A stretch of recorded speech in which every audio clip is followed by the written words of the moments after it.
Hello, everyone, and welcome to the first review show of the new League One season. Myself, Jamie Johnson, here again, and no Seb Jones this week. So, stepping in is from the preview show, Callum Davis. Callum, how are you? I'm not too bad. The lucky sub, I suppose. Been a decent week for my side, but we'll get on. We'll get into that a little bit later on. But it's nice to have football back, and nice to have that adrenaline on a Saturday. Something to look forward to as well.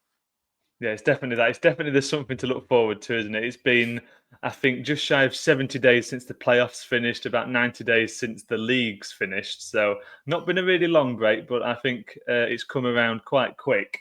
And we're going to talk about, as we did last season, 6 games in detail. The first 3 are going to be the relegated sides. And then in the second half, we picked out 3 games with interesting discussion points before we have a look at the games elsewhere. So, we're going to begin on Friday night with the TV game Luton Town kicking off the League One and EFL season against Wimbledon, and it was a very lackluster game, I think is the way you would describe it. Luton really struggled to break Wimbledon down, and they didn't really hold on to position in midfield, and in the end it was a very fortunate goal that brought them the 3 points. Ryan Jackson heading a Naki Wells cross into the back of his own net.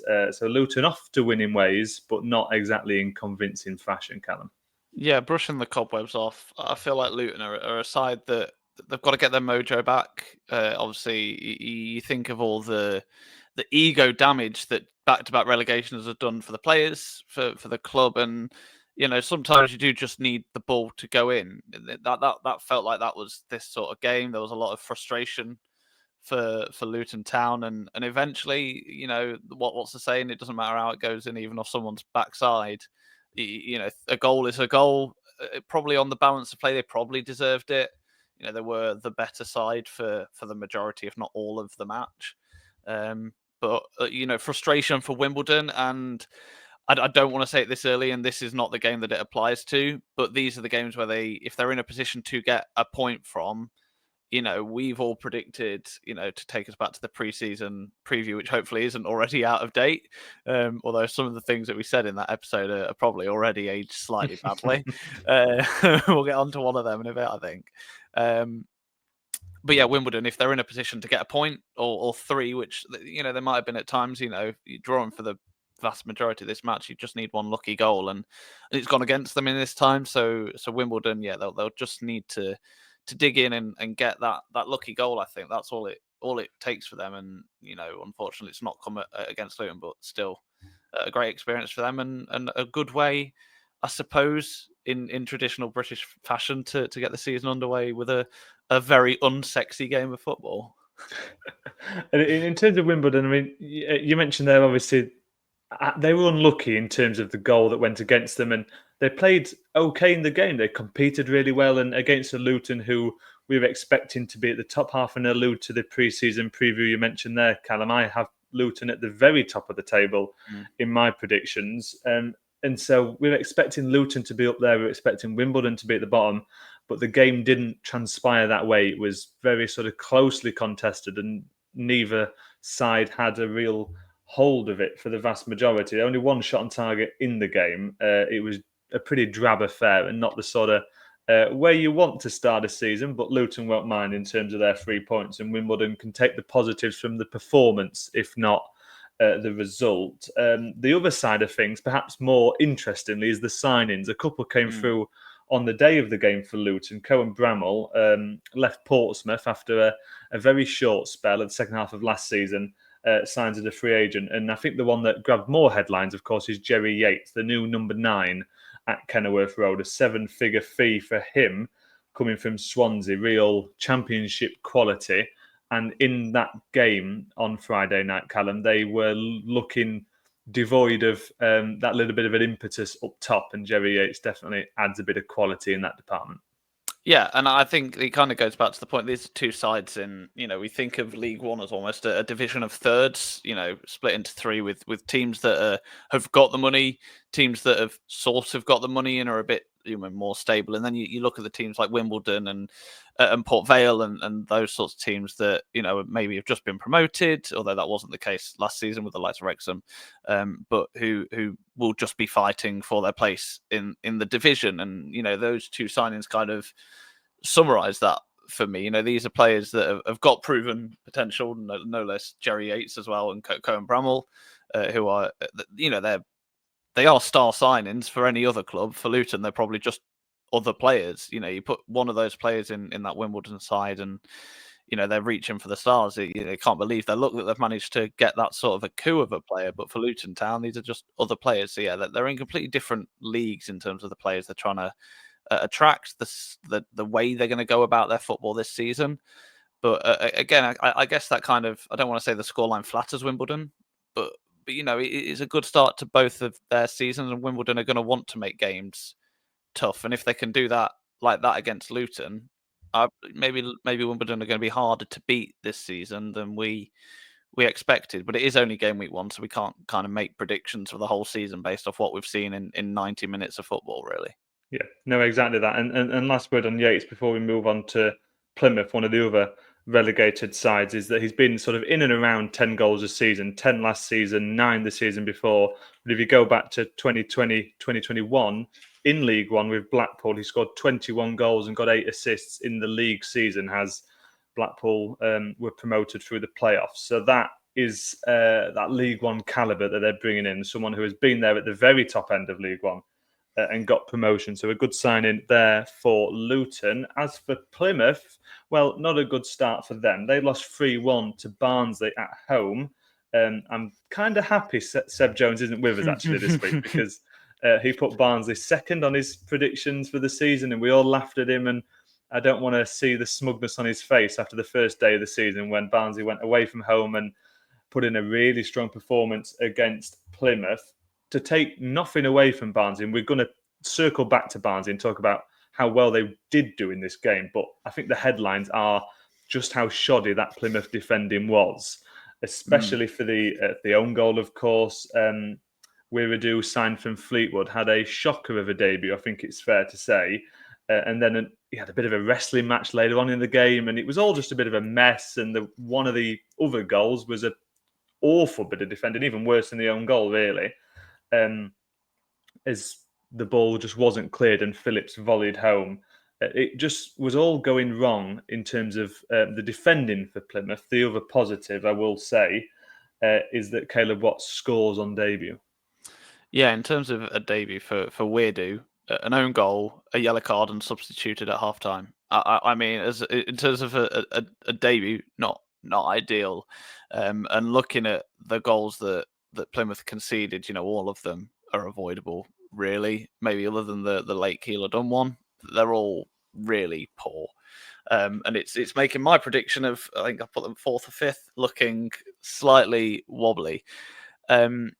It's interesting, isn't it? Because we focused on Luton as being dare I say, the Huddersfield of this year, as the team that will have that negative momentum, and the kind of feeling we as a collective, maybe me more than others, had that Plymouth are that team that could rebuild. Obviously, you've got Tom Cleverley now in charge there, a manager who did all right at Watford. Well, nothing spectacular, but he did a decent job at Watford. Maybe unfairly sat there, so maybe it just takes time for them to gel again as a squad. But yeah, I don't really know. I can see what Wiredu was trying to do for the own goal. Just pass it out and defend the corner, regroup there. But that's defending 101, isn't it? Surely, you've got to be able to do those things right before you even think about being fancy. But to bring it back to Barnsley, like you say, we'll do in a minute. It's one thing to have a Plymouth side that are making those mistakes. You have to have the quality, and I think it mainly comes from one player to pounce on that. And in Davis Keeler, they've got a real asset there. Yeah, that sort of sparkling trio from last season.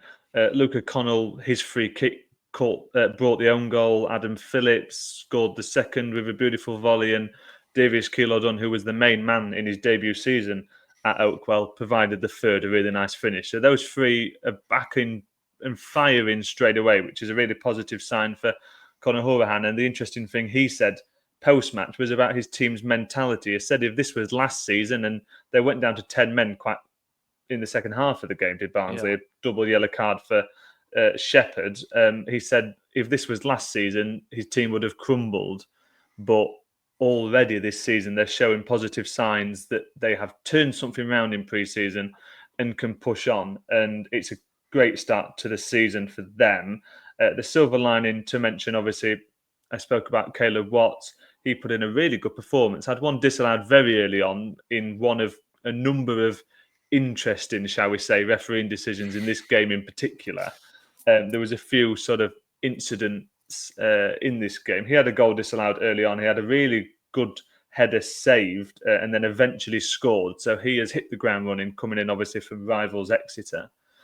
So that is the one positive to take, I guess, for Plymouth. But they have a lot of work to do, especially defensively, because they looked all at sea in that side of things. And Barnsley, as well as they played and as well as they have the potential to be this season after Conor Hourihane injecting his ideas into that team, they're not world beaters. And for Plymouth to struggle so much against that sort of side in the division is a really worrying sign for them.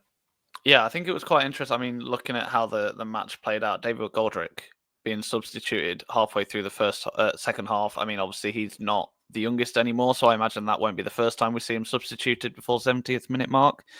Like you say, this Barnsley side on paper isn't a world beater. And, you know, as good as Conor Hourihane might be as a manager, still very unproven. We can't say he's the next Ferguson after just one game away at Plymouth.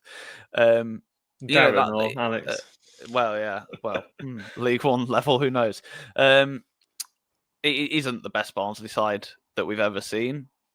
And yeah, like you say, it's very worrying for Plymouth. And I think it's the spine of that team that worries me. You've got the front one, all right, in Caleb Watts, like you say. You know, he's a good striker, proven striker at this level. But when you centre back, you know, I'm going off, you know, online sites, but a 4.9 and a 4.7 for Sompong Weirdu and Souks as the holding midfielder, and then the centre back is a poor. Like, they have had terrible games. I mean, like, your stats and match ratings only do so much, don't they? But if you're having a 4.7 on the opening game of the season, either you've not done pre-season right, or you're just not a very good player.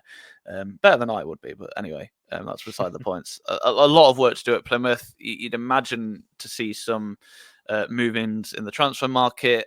We've heard from several clubs now at this point that this coming week is the one where it will really spur into action as Premier League teams return from tours and such. But you'd imagine Plymouth have got some work to do, and attracting players to Plymouth, I think, might be quite difficult. You know, in terms of location, it's quite out of the way, so a lot of players would have to move. Whether players want to do that is difficult. So, you know, they're going to have to probably put a few extra pounds in the salary for these players to consider moving to Plymouth, and then it spirals from there. So, yeah, we'll see. Maybe I might have to re-estimate my predictions for them this year. I'm not worried, but I've moved a step closer to the alarm button. Still plenty of time to go in the window, and I think that is always important to remember. Yeah, this is just 100%. the first game, and we have a few weeks left for teams to bring players in. As for the final of the third relegated sides, we've got a win for Luton, a defeat for Plymouth, and then Cardiff. They were the early kickoff on Saturday against Peterborough. I caught the first half of this one before I headed out to the Doncaster game and watched the highlights for the second half, and it was a very attractive game. It was very open, the exact opposite from the Luton game on Friday night, actually. And Peterborough were looking really quite organised in defence until they weren't, and it was looking like perhaps those issues from last season, one of the worst defences, if not the worst defence last season, definitely by some metrics in the division. And they were looking like they'd sorted that out. And then in the 22nd, 23rd minute, there was this mad scramble and they just could not clear the ball. And the issues like that seemed to be lingering on. They had a penalty just after the half-hour mark, which they put away. And that you thought maybe that was going to be, they were turning a corner. They were looking good, and Cardiff were creating a lot of chances, but not putting anything away. And then in the second half, it completely turned around, and Cardiff started to put those chances away. A superb free kick from Ruben Colville, and then Capaccio with his first ever senior goal, and actually a nice finish there too. So it's an interesting one. I think we were all quite negative about Cardiff before the season, and we've mentioned a few times just one game of evidence so far, but they curated a lot of chances and they put them away in the second half. Yeah, Cardiff, I think, are going to be interesting. Like you say, we were all very negative about them, but they didn't put their heads down. Like we said, they could. I'm going to call it the Huddersfield effect, and that'll probably upset their fans, but I think they'll know what we mean by just that negative atmosphere. Sam mentions it a lot on the preview pod about how there's just this negative atmosphere around the club, and then that can go from season to season. That might just be with the staff, not necessarily the players, but it all feeds into the same thing. And I think a lot of us thought Cardiff would also be that team this year and struggle in moments, but they kept their head when they went 1-0 down. And the big thing for me, I look at where shots were taken in the match, right? And that obviously kind of points to their attacking play, how they start to play. And Peterborough had just 3 shots inside the area in the whole match. Whereas if you look at Cardiff, I can't even count how many they had. They had a lot more shots inside the area, and it obviously goes down to that reason. Closer after the goal, more likely you are to score. And it's kind of that sort of attacking play. Cardiff were getting into the right positions, whereas Peterborough were kind of just shooting on sight. And the other thing I want to mention is ages and sort of experience. We know Peterborough have let a lot of players go this summer, players that they probably didn't want to let go, but that the money was there, or they've not managed to get them on a contract. When you go 1-0 down, but when you go 1-0 up, that experience and those sorts of leaders in the squad, that your Kiprianus, your Pokus, they help to kind of maintain that professionalism almost and stay with it right through the end. When you go 1-0 up, they're the players you rely on. Dropping 2 goals, is, I don't want to say it comes down to the players that they've let go, but it doesn't help losing all those players and having a bunch of inexperienced or players that might not gel well into the system as the players that you rely on. So they're kind of the 2 things that I wanted to touch on. Was Cardiff are getting into the right areas, and Peterborough might not have. And I might regret this as a Lincoln player. They don't have the old players. They don't have the experienced heads to kind of cement that. I think. And it's not always experience. Doesn't mean 30-something. It doesn't mean that they've been around the block. It means they've played a lot of games, and there's a lot of footballers in their mid-20s or even early 20s who have played an awful lot of football, and that makes a difference. And I take that, and I think that's a good point in terms of they've lost not just the quality, but they've lost a lot of experience again this summer. Salic, the Cardiff striker, 23-year-old from Denmark, he's someone I wanted to mention. He looks a real threat, and I know Cardiff fans are very optimistic on his chances this season. He scored 8 goals in the back end of last campaign when he was in the Championship. 20 games, 8 goals in the Championship. Had one in the FA Cup as well after joining in January, and he looks like he could be able to bring that form into League One. Big imposing figure at the top end of the pitch for them. So perhaps we've called Cardiff wrong. We'll have to wait and see. Yeah, we should mention it was an incredible free kick, wasn't it, from Ruben Colwell? Incredible, 100%. Like what? Probably, maybe the goal of the season. There are a couple of contenders. Not goal of the season. Goal of the week. We're not getting that far ahead. A couple of contenders this week, specifically from Burton Albion, which shocked me. Charlie Webster, but an incredible free kick, and what a way to start the season for Ruben Colwell. Yeah, goal of the day, perhaps there. As moving on then, Huddersfield are next. They beat Leyton Orient 3-0. And Alfie May on the score sheet, of course, his debut from the penalty spot, Low with the first, and then Ruxon in the 95th minute. So they're putting the icing on a very impressive cake for Huddersfield. Orient, the notes I've got from Sam this morning, I think a pretty disgruntled Sam this morning, that they were very naive in their performance, struggled in the press, and looked a bit out of ideas. The one bright spot was Aaron Connolly, of course, one of their new recruits. He hit the post early on. But Huddersfield soon took charge, and they looked very early into the season a solid unit, and that is an unbelievable statement for the amount of turnover they've had again this summer. Not just in the players, but a new manager, of course, as well. and they look a solid unit already. We always say give a manager at least one transfer window, if not two, and that seems to be the case. That seems to be what's happened here. He really embedded the sort of mentality he wants, and often it comes through that. Obviously, the players he signed has helped. We can't get away from that. I'm not going to push that agenda, I suppose, as much as I did with Birmingham last year, but the players they've signed are quality. There's no getting around that, and obviously, I think Sam sent a message into our chat and was just like, "Look at that bench. It's ridiculous. It's like the players they can just bring on is insane. I mean, you look at the players they were able to bring on: Joe Taylor, Kasumu, Lasse Sorensen, and Dion Charles. I mean, all of those players would walk into, and obviously Ruben Ruxen as well, who got the goal. Most of those players walk into teams, don't they? So, great start for Huddersfield. They do look like the team we kind of expected them to be this year. I think for the worrying thing is they've started well, and they've got the quality and depth to kind of back that up throughout the season. So I can't see them dropping off too much. Obviously, I'd be foolish to believe they're going to go invincible. I might regret saying that. Who knows? But everyone loses a game from time to time, so I don't think they're unbeatable.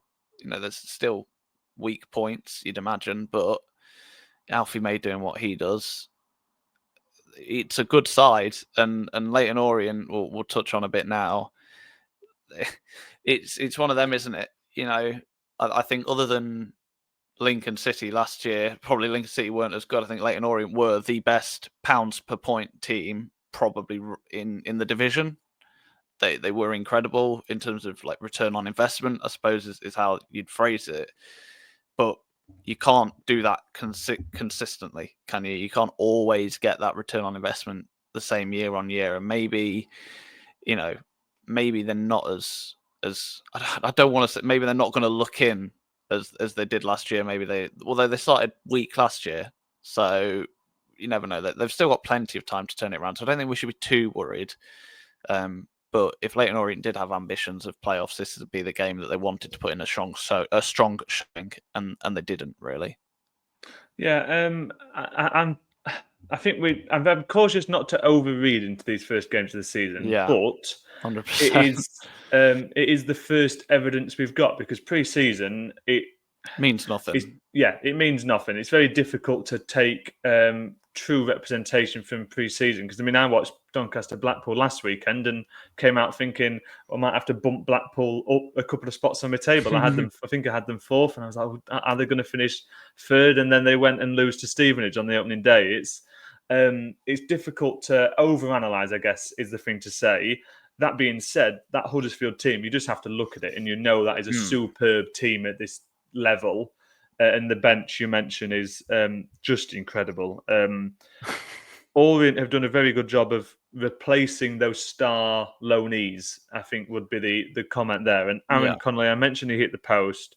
I think he's a good player. And I think, as I spoke about in our pre-season predictions, that he will turn into a good striker, just like Charlie Coleman was for Rich Wellens' team last season. So I think it's a little bit wait and see on Leyton Orient. You alluded to yourself, Callum, that they started very poorly last season and surged up the table post-Christmas, and it could be a similar, perhaps you'd hope not as extreme example of that, because if they end up where they were at Christmas last season, then you don't expect them to get anywhere near the playoffs. Lightning doesn't strike twice and such, but if they can sort of create a bit more consistency, then there's no reason why they can't be up there. And Huddersfield have shown very early on that they will be up there, as we expected, before the first ball was kicked. As for an interesting game, this one, I think, because I was quite down on Lincoln before the start of the season. I think you were, Callum, as well. With the mood music, I think would be the way we'd frame it, in terms of everything that was going on around the club. And even on the opening day of the season, Lincoln played Reading. It finished 2-0 to the Imps. On the opening day, overshadowed by Jovon Makama, the announcement that he is leaving the football club. Lincoln announced that they've accepted an offer from a championship side. The Football League World reporting that team is Norwich City. the rumoured fee, 1.5 million, but you're hearing less, you're hearing more. No one knows, obviously undisclosed, but it will be a club record fee. That is what we do know. The club CEO, Liam Scuddit, confirming that to BBC Radio Lincolnshire. So with that backdrop and the summer only bringing 2 players in, not having a replacement for Sean Rowan and everything that was going on, they come out of the blocks and they stun Reading. They stun us all, perhaps. They played superbly by the looks of things in this game and win 2-0 on the opening day. So it's a bit of a puzzle, this one, for me. They stunned me. Like, I just didn't really know what I was watching, what I was hearing. It was... Yeah, it's weird one, isn't it? Lincoln, the players that they have will often show no sign of fulfilling their potential that they have at other clubs. And then they come back and do really well. Obviously, before would be, Jovon Makama, the player that they've just sold. When he first started playing for Lincoln, almost out of necessity due to injury, everyone just thought, why have we signed him? He's just a 6 foot something powerhouse who doesn't really do much. He's got the physicals, but he doesn't know how to play football. And, he's kind of grown in the past 18 months to be obviously Lincoln's record sale. I'm going to kind of throw Rob Street kind of into that one. He obviously, I don't think Rob Street was down to start this game. You'd have expected, the way that Lincoln lined up, Rob Street on the right-hand side. You don't expect that to obviously be where Jovon Makama played. And Rob Street's come in, again, out of necessity because Makama can't play because they've had a bid accepted and they don't want him to get injured, etc. Rob Street's come in and he's almost fulfilled that role straight away. Obviously, provided it was an own goal, but it was you have to be in the right place to put that ball in the situation for it to go in as an own goal. So Rob Street did really well on his return. It was nice to see him back in a Lincoln shirt. And Rico Hackett again played really well. Seems to be a man, reinvigorated by a new position, and it feels weird, doesn't it, with Lincoln? You get so downbeat about the players, and then all of a sudden the players that you kind of wrote off come back to be world beaters. Well, not world beaters, but Reading beaters, I suppose.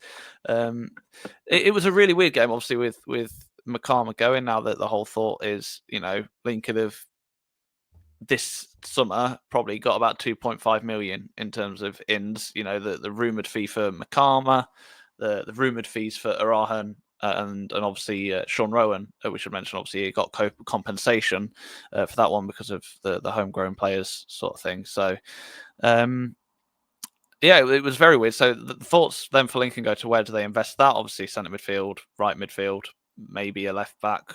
Well, definitely a left back, and maybe somewhere else at the back or up top. They need cover basically in every position, I'd think. And then obviously there was almost the disappointment that Paudie O'Connor wasn't playing for Reading, who Reading in total kind of never really looked like they were going to threat. They had their chances, of course they did, but they didn't really. They didn't really worry Lincoln. 2 incredible saves by George Wickens, I should add. He was, without him, it probably would have ended 2-2. But Reading kind of running out of ideas towards the end of the match. So we'll see what that means for them.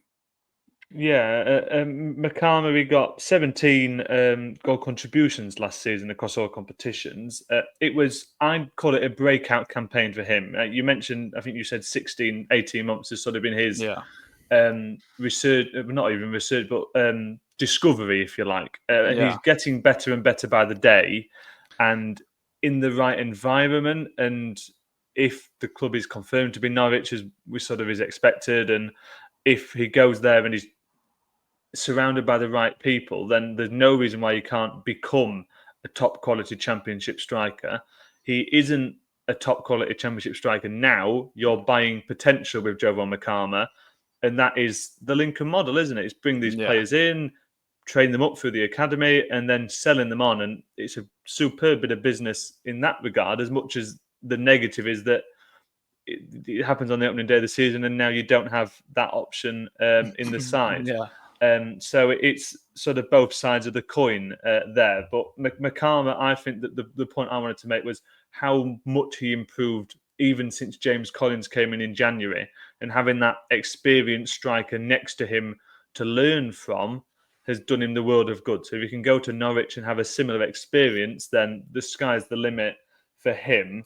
Rob Street, you mentioned, coming into his position, was at loan at Doncaster for the second half of last season, impressed in League Two, and he's coming into League One now and gets his start. And I put in my notes, perhaps kindly, provided the impetus for the first goal. He was sort of looking to shoot a cross goal, and it was deflected into the near hand post, wrong foot in the goalkeeper, and then Rico Hackett finishing off a nice counter-attacking move for the second. So despite everything going on off the pitch, Lincoln hit the ground running, and a 2-goal lead and 2-goal win for them against a pretty wayward-looking Reading side. And that brings us on to our final in detail game, which will be Blackpool against Stevenage. 5 goals there. George Honeyman on debut and Niall Ennis returning this time as a permanent recruit. They both scored, but not enough to beat a Stevenage side who scored 3 goals away from home.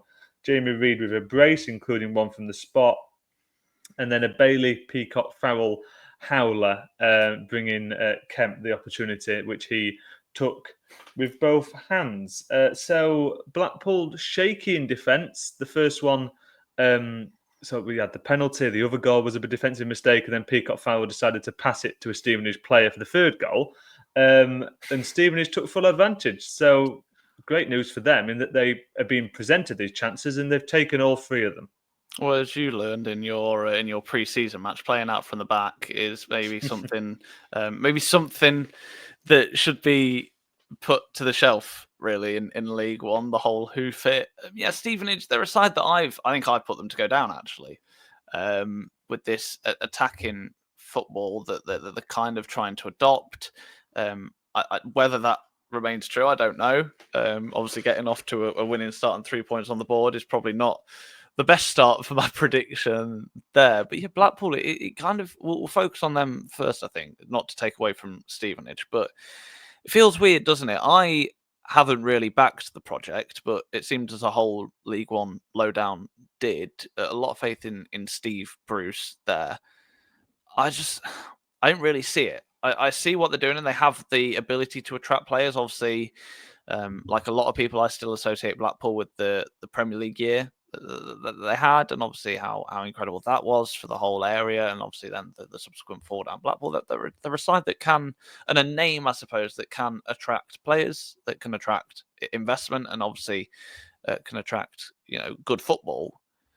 But I don't know what it is. Maybe there's some sort of mental block there at the minute that they're not able to make that next push to be in a high side, a high ranking side, I suppose a high place side, because they finished last year quite well, didn't they, in the top half? But they're just, I don't know what it is. I feel like maybe I have that mental block and can't put them in the playoffs personally. I just feel like they had the moments in this game to do well. I mean, looking at the stats, 65% possession, more shots, less on target. These are the basic things. I just struggle to see it personally. I struggle to see it, and I struggle to see a lot of the hype that we've built around Blackpool, and losing to a Stevenage side, not ideal, definitely. Yeah, I think that's interesting. My counters to that would be that those 3 mistakes, so the handball, I think it was Horsfall who gave the ball away for the first goal, and then the third goal being Peacock Farrell poorly playing out from the back. Those 3 incidents won't happen every week. And if you iron those out, and it's only the first game of the season, if you iron out those mistakes, and the handball was a little bit harsh, very similar to the one Doncaster got, actually, in that his sort of hand, for audio listeners, is absolutely pointless, me holding my hand in the air, but his hand, I think it was a correct way, his hand was sort of next to his head, and he sort of flicked it on, and he has hit his hand, but I don't know if there's been a rule change there, because it's been hitting the hand from very close range and has been given in a couple of games. So I don't think they're going to happen every week, is my point. Incidents like that, which would be the flip side to your argument, Callum, that perhaps it was an off day. But at the start of the season, they're going to happen, I think. And it's going to take time for teams to adjust. And they're looking to go in, I think, in a different direction. They've got a lot of size in that team, a lot of new players, of course. And Honeyman scoring on his debut is a good thing. And Ennis carrying on his form from last season is a good thing. But conceding 3 goals is worrying. for a Blackpool side, and a Steve Bruce side you would expect to be very defensively solid. But we spoke about, and I think the last point I'll make, we spoke about in our pre-season predictions in terms of the Ravazoli, Peacock Farrell, who's going to start, who's going to be the bench goalkeeper. Well, how long is Peacock Farrell going to remain in post if he makes a few more of these mistakes before Ravazoli can pounce and claim that number 1 jersey? Because, I mean, he's shown he's a very good goalkeeper. So they've got options there, and I don't think it's panic stations in terms of our predictions. Myself, I think I put them the highest out of the 4 of us. I know it's not panic stations just yet. But yeah, not a great showing defensively on the opening day. We'll see. I mean, Jamie Reid, I think he's kind of gone underrated as a striker. He can pop up with a goal, and obviously 2 on the opening day. He leaves him tied with top goal scorer. Not that means anything at this point of the season, but he's a bit of a nuisance. And yeah, let's see how he can do for Stevenage, because I get the feeling it definitely won't be the last time we see Jamie Reid getting some crucial goals. Bit of a menace, I think. If you talk about useless stats, Doncaster are top of the XG table after the opening day of the season. So well done. There you go. All positive signs. In terms of the other games, Doncaster beat Exeter City 1-0. Luke Molyneux scoring from the spot against a pretty lacklustre Exeter side. One of the other promoted teams, Bradford City, well, they won as well, 2-1 against Wickham. Sarasic and Poynting with the goals there. Port Vale weren't as fortunate. They were on the wrong side of a 2-1 scoreline against Rotherham United. Sam Nombe at the double there, as both teams had a player sent off in a pretty mad opening day at the New York Stadium. Elsewhere, Burton Albion. We mentioned briefly earlier Charlie Webster's superb brace, his first goal in particular, but both stunners. You just can't give him the space. I think it was Ed Walker on Twitter who wrote that, and that was exactly the thing Mansfield will have ringing in their ears if they lost 2-1. And the final game from Saturday was Wigan Athletic, a 3-1 win for them against Northampton Town. Fraser Murray, their new left winger, with a brace. And today, right now, as time of recording, Stockport County are playing Bolton Wanderers. So by the time you listen to this, you will know the scoreline for that game. But some scheduling issues meant we have to record before a Sunday 12 o'clock game, which is a strange time to put a game of football, I think, for the opening weekend of the season. Why would they do that? But I think normal service resumes next season. There's a Thursday night game, and then we're back to normal, Callum. They've thrown the preview podcast off, haven't they? Because now we're gonna have to release it on the Wednesday to make it make sense. But yeah, some interesting scorelines in total. I nearly predicted Wigan's. I said 5-1, and at one point it looked like it would happen. I think someone said they've already scored 7.5% of the total goals they did last season in the opening 90 minutes. So yeah, we'll see. I'm worried about Exeter. I thought they'd always find a way, but maybe they won't this season. Maybe they won't. We'll see. Yeah, I think much to mull over, and I'm sure you'll talk about that in your preview 100%. With Sam. Seb will be back with me next weekend as normal service, as I say, resumes. Thank you for joining me, Callum, stepping in, and thank you everyone for watching or listening. Do subscribe and comment if you're on YouTube or whatever podcast platform, your thoughts and the games you were at over the weekend. And we'll be back, myself and Seb next week, Callum and Sam, for the preview during the week. And one last thing before we go, 12 games down, just 540 to go. Thank you for watching.